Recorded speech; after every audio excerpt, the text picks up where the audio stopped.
So before we talk about the one aspect that can kill your brand right now in this aftermarket arena, I want you to know how much respect I have for anyone who's taken on the challenge of creating a business. I know as a business owner, you understand the meaning of sacrifice, sleepless nights, non-paid vacations, working holidays, and that you had the strength to build something from nothing. You rock. But while you've been busy hiring and training and expanding and attending events and trade shows and spending your time and funds to create this awesome product line, you may have overlooked one very important aspect of your whole business model. And this one aspect can and probably will make or break your brand in the future. Now, we're going to be talking about e-commerce right now. Because that's where my wheelhouse is. And so let's talk about this for a second. And I'm going to go backwards from the sale to where the issues might lie that you might be ignoring. So back in 1995, there were 18,000 websites. In 2004, there were 50 million websites. In 2006, 100 million. And today, there's over 1 billion websites. That's right. This little one right here is a billion, and this is it counting all the time. Now that shouldn't freak you out too bad, because I happen to know that 97% of all businesses online will fail. But that still leaves 3%, and that's 30 million other websites out there that will thrive, and that's a big number. They're not all going to be competitors to you. However, in this day and age, being seen on the internet is important not just for your website, but for your brick and mortar as well. A lot of folks, including myself, will look up a website before I get into the car to go down and spend my time, right? Time is very valuable these days. We're very impatient. So we're going to, for this particular video, we're going to go backwards, and I'm going to talk about the sale, the point of sale in the other direction to make my point here. So here we are, and this is where we want all of your customers to be, right? You want to put it in the shopping cart. How do they make the decision to put it in the shopping cart? Now, there's a lot of dynamics that go into this. So let's go backwards. So first of all, they were on a product display, and that display had a title, and that display had a description, and that display had a picture. And here are some things that you may not be taking into consideration about how important this one little display is. This is how they are determining your part over someone else's. That title needs to be accurate. It needs to say what this part is. It needs to give these people the confidence to pull out their credit card and spend the money. And never underestimate on the internet right now the power of the third baseman. So third baseman, what is that? Hey, honey, look what I saw online. Or, George, I'm looking at this. What are your opinions? And don't we all love opinions, right? Doesn't matter what we buy. Someone knows where you can buy it cheaper or better or whatever. So it's really important that when you have pictures or descriptions, you understand it's not just that consumer. We are living in a world of social media. Somebody wants to share this with somebody else. So if you only had you have no smell, you have no sound, you have no human interaction. This is not someone who walked into your store, got in their car, fought the traffic, saw you, you smiled at them, they like you, you had two things to choose from, they choose one because they didn't want to go back in the car. That's not what we're dealing with anymore, right? We're dealing with an e-commerce world where they can just simply hit the back button and go find something else. So this display is really important. And this display is important to your dealers as well. So not only on your own website, because if this display is good on your website and dealers are searching for a product type because a customer asked for it, they're going to Google it just like everyone else.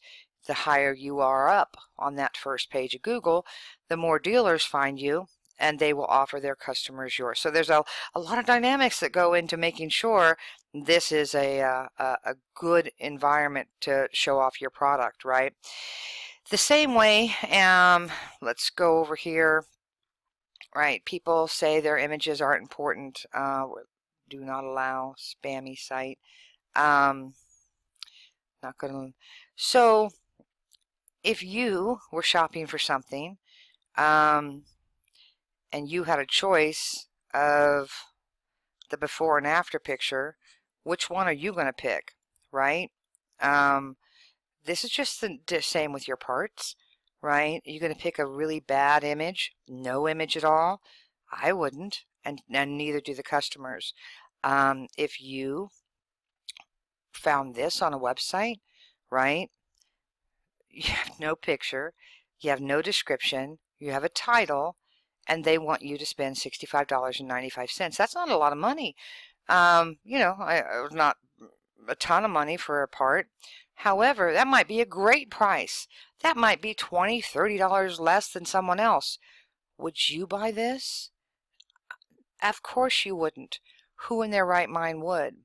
And so we need to take into consideration this is your selling point. It's the only thing you have. So how did they get to this point, right? Well, that would be going to a category tree to begin with, right? So, and I picked JEGS. I don't have any preference over JEGS or not. I just picked JEGS.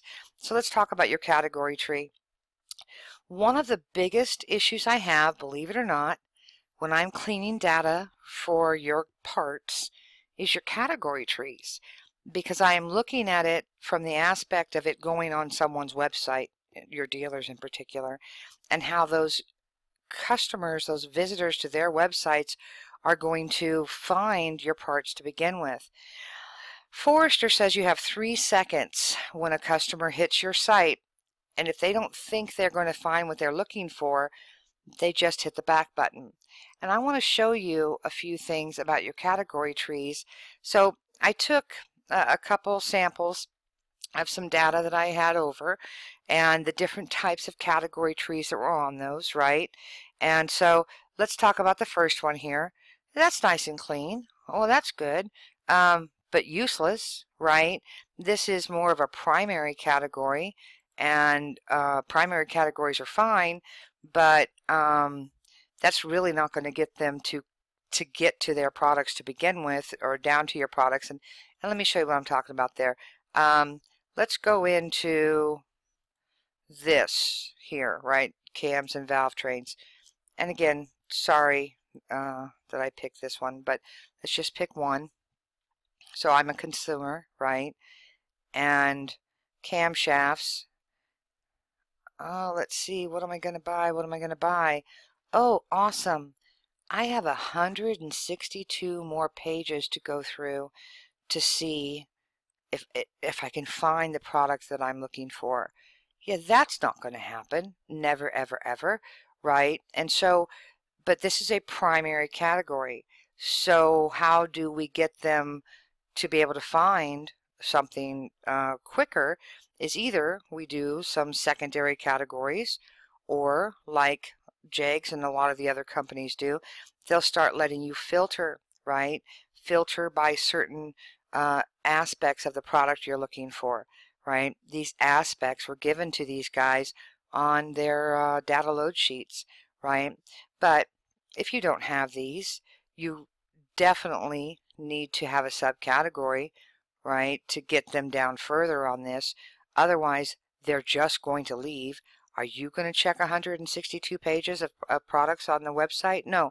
So, remember, best place to hide a dead body is on the second page of Google. Treat your website the same way.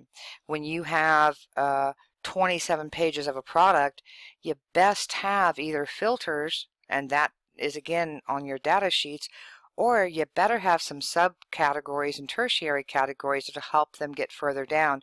So what I mean by that, and let's go to brand D, is primary category is axle, secondary category is hardware. Better, that's good. And you've pipe separated them. I'm partial to pipe separation myself, that I can load onto someone's website and tamper it with no problem. But it's still, they went to Axle, and on yours you do say hardware, but what you have to take into consideration is how the search engines are indexing these pages. So hardware in a subcategory on your website, when they're on it, they might know, but to get them on it on a Google search, it needs to have something better than just Axle and hardware, right? It should say what type of hardware, because there could be hardware for the axle, there could be hardware for your bumpers, hardware for your side steps. So what we try and do when we're doing the data, and this is really time consuming, guys, is figure out, right, should this be called axle hardware, or what is the part, right? Is someone searching for the physical part? Because hardware could actually have, again, 100 different pages on there of different things that we could say is hardware. That's like saying, you know, Mexican food. Food is the primary, and then Mexican food. Well, there's tacos and enchiladas and, you know, quesadillas. And so should we not hone that down a little bit more? Because this does show up in a search term as well. Same thing with this down here, hoses. On the site, they know they're under brakes, but to get to the site, they have to ask Google or the search engines, or they don't show up, right? Wheels and packages, that should say wheels. Good, wheels and then wheel packages, because that could be a search term. Does that make sense? All right, so we need to do a better job of defining what our categories here. These categories are simply silly, and to give this to your dealers, this is unacceptable, right? They don't separate out in a category tree. Some of this stuff should be filters, some of it should be fitment, right? It's getting it to show up correctly on the website. One thing I want to say is that even within this one manufacturer's category tree, they've given bumperette and bumperettes. Really bad practices. So you're creating multiple categories when it goes on to one of your dealer's websites, right? And that's just not a good thing. And this right here just makes no sense at all, right? This is not a category. So what happens? Well, there's not a problem. My dealers know. Your dealers don't have time, right? They're dealing with you just like you. They're running a business. They have employees, and they have bills, and they have phone calls and emails. You know those emails you're not responding to? The dealers that are asking for some help, it's because you're busy, right? They're busy too. If you're telling them, well, you go figure out how to make this work on your website, guess who's the last brand that's going up on their website? When they have time, they'll figure this out, right? But your products aren't going to show up very well. So I'm just saying that categories are one of the biggest issues that we deal with when we're cleaning up the data. One of the second issues are things like your pricing, right? And again, I've stripped a bunch of this out. I didn't want to embarrass anyone on their data sheets or call anyone out, but I get price sheets that look like this. Guys, you know, you want them to sell this, but you don't want them to sell it for any price. This is critical stuff. Again, if these guys are going to take the time to put your data up, give them all the numbers they need. Don't make them call you back, right, and ask you while you're off doing something. And then by the time you get back and respond to them, they're over it. They're on to something else. They may have put this one part on because it had everything it needed, and all the time you spent creating these parts, they're not even out there being seen. This is a copy of someone's descriptions, right? Really? That's your description? And this is just sloppy work. It is something that someone copied from their website and threw it in there, and this can cause a problem trying to load it to a website. All right, so descriptions are important as well. Your shipping dimensions, right? You are giving this to the dealers so that they can import it onto their websites. And an importer needs stuff to be very accurate. This is not a field that can be understood by a shipping dimension field on a website. So if you don't want them to sell this, take it off your data sheet. But if you give it to them like this, then what you've asked those dealers to do is do the work themselves. And first of all, it's just rude. And second of all, they're not going to. So while your part, which doesn't have any structure that they can load on, is put off to the side, they're loading your competitors who gave them all the information to do that to begin with, right? And so again, I'm not trying to be snarky, but this is really critical. If you want to get someone to put something in the shopping cart, it all starts with, unfortunately, your data sheets. And it seems to be the least amount of time is being spent on these data sheets. And I talk to your marketing people, I talk to your salespeople, and I'm going to tell you, you go through them a lot in this industry. And it's sad for me because I know the ones that really do care about your brand. And as a business owner, I know what it's like to have to try and train someone new. It's a very costly thing. These guys care about your products, but you can't expect them to push your product when you've given no vessel for these dealers to accept your product in. So the one thing, right, that you are overlooking that will or will not make your brand here in 5 years, and I'm not kidding about this, there are 12 and 14-year-olds out there right now who know the internet better than you and I will ever know, right? I don't even understand how my children function. Everything is on their phones, and so the new world, right? The new world of finance, of e-commerce, this is where it's at.